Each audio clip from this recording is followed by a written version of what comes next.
교이치는 소파에 앉아 들썩거리는 기색으로 낮은 천장이며 사진이 놓인 장식장을 둘러보았다.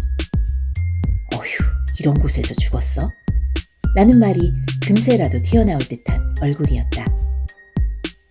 다이스케가 언제 이 동네에 왔고 어떻게 살았는지에 대한 얘기는 이미 편지로 전했었다. 커피를 내줬지만 손도 대지 않은 채 그는 말했다. 여기서도 큰 패를 끼친 모양이죠? 리에로서는 예상도 못한 말이었다. 아니요, 장례식 때 연락도 못 드리고 죄송합니다. 장례식과 묘지 비용, 그리고 그 밖에 필요한 비용은 우리 쪽에 청구하세요. 아니요, 그건 괜찮습니다. 걔가 나에 대해 안 좋게 얘기했죠? 예전 얘기는 거의 하지 않았어요. 다만 가족과는 만나고 싶지 않다고 했겠죠. 괜찮아요. 나도 다 아니까. 옛날부터 열등감으로 똘똘 뭉친 녀석이라 자꾸 삐뚤어져서 성정이 배에 꼬였거든요. 나하고는 안 맞았어요. 애초에 성격상. 왜 좀 더 제대로 살지 못했는지 모르겠군요. 이런 데서 나무에 깔려 죽다니.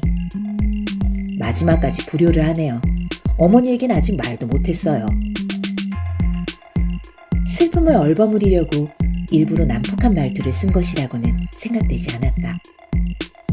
그녀는 다이스케의 조용한 선량함을 진심으로 사랑했기 때문에 자신의 동생을 그런 식으로 봤다는 것은 전적으로 교이치 자신의 문제라고 생각되었다. 그리고 남편이 왜 그토록 형을 만나려 하지 않았는지 이제 새삼스럽게 이해할 수 있었다. 몇 번이고 연락해보는 게 어떠냐고 최근에 했던 것을 사과하고 싶은 심정이었다. 리에는 그를 불단으로 안내하고 방석을 권했다. 교이치는 정좌하고 잠시 영정사진을 바라보더니 이건 뭐죠? 라면서 리에를 돌아보았다. 세상 떠나기 1년 전쯤의 사진이에요. 아, 이건 누구예요? 어떤 사진 말씀이시죠? 아, 그쪽은 아버지와 제 아들이에요. 아들? 아니, 그쪽이 아니라 이쪽 말이에요. 다이스케 사진은 없어요? 그 사진인데요. 교이치는 미간에 주름을 잡고 어리둥절한 얼굴을 했다. 그리고 다시 한번 사진에 시선을 던지더니 이상하다는 듯이 리의 얼굴을 올려다보았다. 이건 다이스케가 아니에요. 네? 혼인신고라든가 사망신고 같은 거 구청에 했어요? 물론 했습니다. 형님과 가족의 사진도 그이가 내내 갖고 있었어요. 실례지만 지금 잠깐 봐도 돼요? 그 사진? 리에가 앨범을 가져오자 교이치는 받아들고 방석에 내려앉아 양반 다리를 틀었다.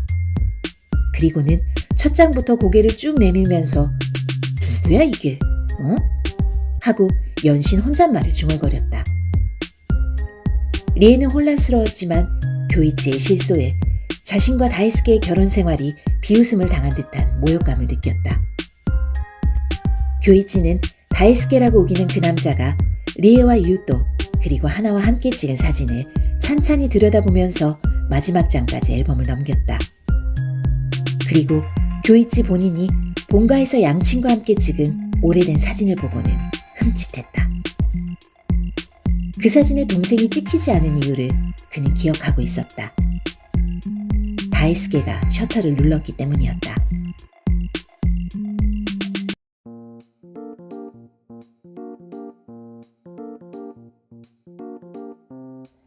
안녕하세요. 친절한 책 라디오의 책쌤입니다. 3주째 주말마다 내린 비로 봄꽃이 한 번에 피었다가 한 번에 져버린 느낌입니다.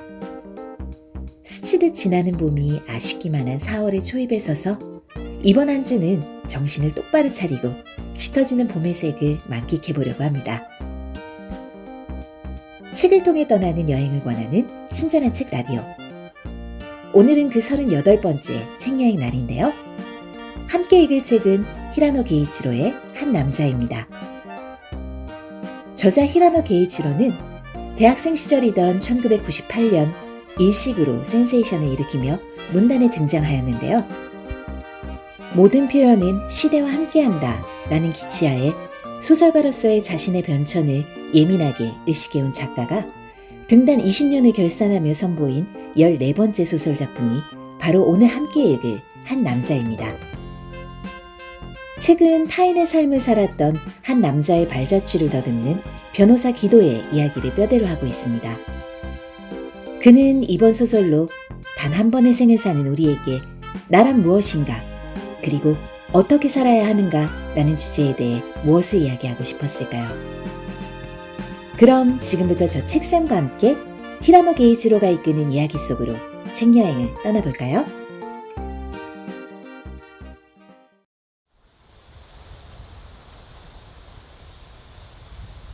세상에 이런 일이 다 있나? 하고 기도는 제 귀를 의심했다. 거짓 이름으로 신원을 숨기는 정도라면 그리 드물지도 않다. 기도는 고등학생 때 일본 국적으로 귀화한 제3세라서 본명을 숨기고 싶어하는 사람의 사정이라면 그 나름대로 이해하고 있는 편이었다. 하지만 가공의 누군가가 아니라 실제하는 타인 행세를 한다는 것은 예사일이 아니다. 더구나 단순히 남의 이름을 무단으로 사용한 것이 아니라 혼인신고도 하고 사망신고도 했고 그때마다 구청에서는 호적에 따라 그의 법적인 동일성을 확인해 준 것이다. 운전면허증과 건강보험증도 있어서 그걸로 차를 운전하고 병원에도 다니고 연금도 연체하는 일 없이 납부했다. 다양한 공문서가 사망한 그 남자가 다니구치 다이스케라는 것을 증명하고 있고 군마현의 본가에 대한 본인이 이야기했던 과거도 별다른 모순이 없었다고 한다. 하지만 얼굴이 명백히 달라서 일주기가 지난 뒤에 찾아온 다니구치 다이스케의 친형이 사진을 보고 이건 절대로 자신의 동생이 아니라고 주장하고 있다는 것이다. 일단 리에의 남편은 다니구치 다이스케인 척을 했던 별도의 어떤 남자이므로 직업적인 습관에 따라 호칭을 X로 하기로 했다. 리에에게서 X의 이야기를 들은 이후로 그 존재는 기도를 온종일 따라다니고 있었다. 마치 머릿속에서 줄곧 멈추지 않는 어떤 멜로디처럼 길을 걸어갈 때에도 전차를 탔을 때에도 가족과 식사를 할 때조차 X에 대해 생각하고 있는 것이었다. 인생의 어딘가에서 완전히 다른 사람으로 새롭게 살아간다. 그런 바람은 지금까지 기도의 마음을 단 한 번도 사로잡은 적이 없었다. 변호사 업무상 남들보다 세상의 불행을 접할 기회가 많고 특히 형사사건에서는 내용도 배경도 격절된 세계로까지 느껴질 만큼 처참한 경우가 적지 않아서 자신의 삶이 현재 그렇지 않다는 것의 의미를 자주 되짚어보곤 했다. 기도는 제3세이지만 부모님이 자식들에게 딱히 민족의식에 관한 얘기를 한 적도 없고 코리아타운이 아닌 가나자와의 작은 도시에서 살았기 때문에 이라는 성을 쓰던 시절부터 차별이라는 건 거의 경험한 적이 없었다. 기도라는 일본 성을 쓰게 된 것은 그가 중학교에 입학한 때였지만 그 이유는 말해주지 않았던 것을 보면 그래도 뭔가 차별 같은 게 있었던 것인지도 모른다. 기도는 고등학생 때 부모님과 함께 귀화했다. 한글도 못 읽고 한국에서 아버지 쪽 친척들이 놀러와도 그저 외국인처럼 느껴질 뿐인 상태에서 부모님은 언젠가는 이라고 벌려온 모양이지만 기도는 사실 어느 쪽이든 전혀 상관없었다. 기도가 남들이 자신을 조선인의 범위로 바라보는 것의 의미를 불쾌한 기분으로 감지한 것은 동일본 대지진 이후에 오래전 이곳 요코하마에서 간토 대지진이 일어났을 때 조선인 학살이 있었다는 것을 알게 된 다음부터였다. 나아가 쐐기를 박듯 작년 여름 이명박 대통령이 독도에 상륙하면서 일본 국내의 내셔널리즘이 끌어오르고 극우의 배회주의 데모까지 보도되자 그는 자신이 살고 있는 나라 안에 가고 싶지 않은 장소, 만나고 싶지 않은 인간들이 존재한다는 것을 인식하지 않을 수 없었다. 그건 누구라도 일본의 어떤 국민이라도 경험하는 일은 결코 아닌 것이다. 지진의 충격이 아무래도 진즉에 해결되어 있어야 할 나란 무엇인가 라는 질문으로 그를 다시 불안에 빠뜨렸다. 중년의 자연스러운 감각으로서 이름은 역시나 언제나 기도 아끼라였지만 그 나름대로 다면적인 삶을 살아왔고 그는 이제 자신이라는 인간을 그러한 과거의 결과물로서 포착하고 있었다. 예전의 미래였던 인생은 상당한 만큼 이미 달성한 과거가 되어 그가 어떤 인간인지 대부분 판명되어 가고 있다. 그는 지금 나란 무엇인가가 아니라 무엇이었는가 라는 것을 살기 위해서라기보다 오히려 어떤 인간으로서 죽을 것인가 라는 것을 의식하며 다시 질문하도록 추궁당하고 있었다.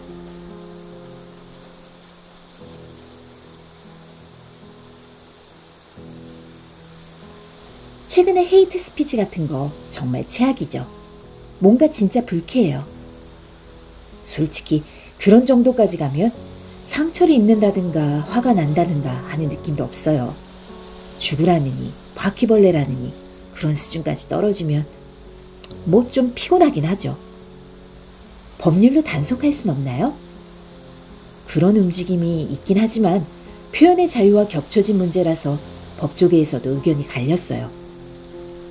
나는 헤이트 스피치의 정의를 명확히 정한 상태에서 역시 규제에 나서야 한다고 생각합니다. 다만 뭐라고 할까? 나는 그런 문제에 관여하고 싶지 않더라고요. 그야 그런 자들을 경멸하고 있고 모두 사라져준다면 내 인생의 스트레스도 약간은 줄겠죠. 하지만 약간일 뿐이에요. 내 인생에는 그것 말고도 생각해야 할 중요한 일들이 많으니까. 좀 더 진지하게 고민하고 상처 입고 할 만한 일들이 산더미처럼 많습니다. 물론 즐거운 일, 기쁜 일도. 나는 그냥 평범한 동네에서 일본인과 똑같이 컸기 때문에 따돌림 같은 경험도 없었어요. 내 출신을 최근까지 스티그마로 인식해 본 적도 거의 없었고. 스티그마가 뭐였더라? 아, 스티그마는 타인의 차별이나 악감정이나 공격의 재료가 될 만한 특징이에요. 그 특징이 딱히 나쁜 것이 아닐 때도 있고요. 이를테면 얼굴의 멍이라든가 범죄력이라든가 출신지라든가 그런 것이 강조되면 그 사람이 가진 다른 다양한 면이 무시되고 말겠죠. 인간은 원래 다면적인 존재인데 제일이라는 출신이 스티그마화 하면 이것도 저것도 다 그걸로 규정되는 거예요. 나쁜 의미뿐만이 아니라 솔직히 나는 제일 동포끼리 우리 제일이잖아 하고 어깨동무하는 것도 별로 마음에 들지 않아요. 그건 우리 똑같은 이시가와 현 사람이잖아 라는 것도 마찬가지예요. 변호사잖아, 일본인이잖아 라는 식의 규정도 다 마찬가지죠. 아이덴티티를 하나의 뭔가로 묶어놓고 그걸 타인이 쥐고 잡고 흔든다는 건 정말 못 견딜 일이에요. 다들 이 세계에 대한 평가가 너무 높아요. 소망이죠, 그건. 그러니까 남이 불행해져도 자기 잘못이라고 자책이나 하고 있죠. 자기 인생에도 전혀 만족을 못하고. 아까 그 얘기로 돌아가면 헤이트 스피치에 대해서도 반대를 위해 뭔가 행동에 나서야 한다는 건 알겠는데 맞불 집회 같은 거에는 별로 참여하고 싶은 마음이 안 들어요. 참여할 거라면 피해자 법률 상담 같은 쪽이죠. 당사자라는 건 상당히 힘든 존재예요. 어찌됐든 제3자가 관여해줘야 하겠지요. 변호사라는 돈벌이가 성립되는 이유이기도 하고요.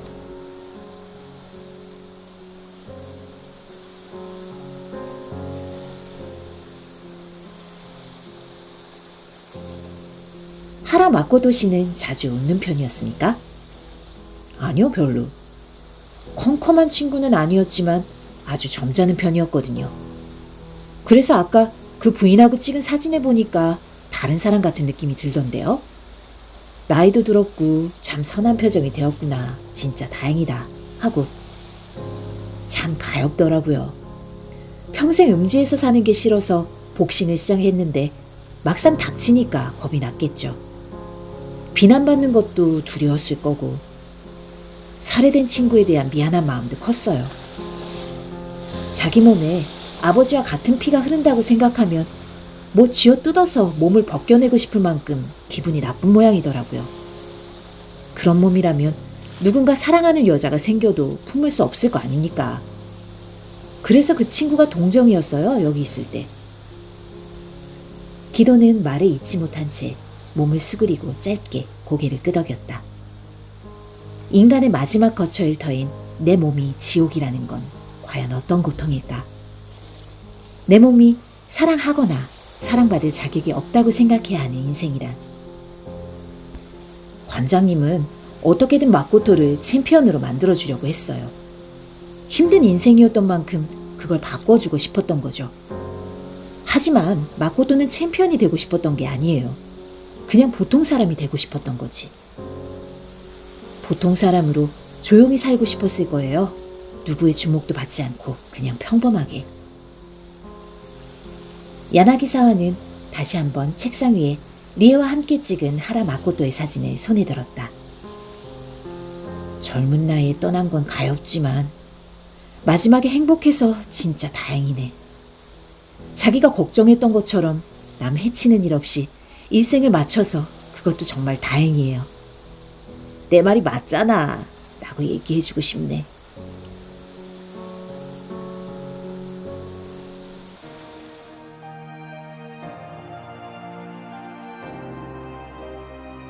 기도는 무엇보다 어떤 하나의 카테고리에 인간을 몰아넣는 발상이 싫었다.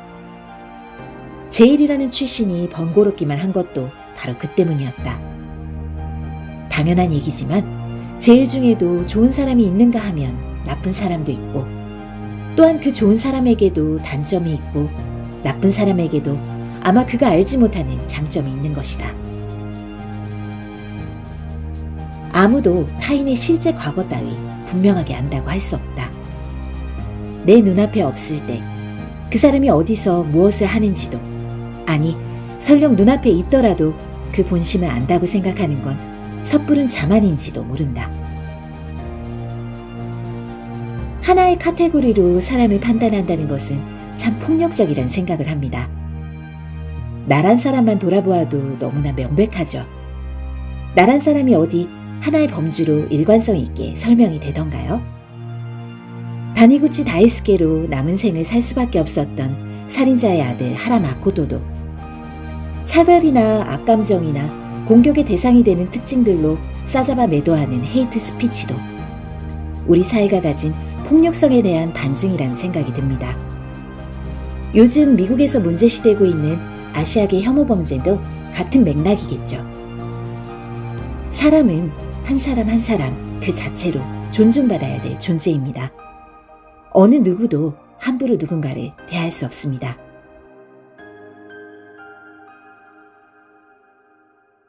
친절한 책 라디오 오늘은 여기까지. 좋아요, 구독, 책여행 후기인 댓글로 여러분과의 소통을 기다립니다. 오늘도 저와의 책여행에 동행해 주셔서 고맙습니다.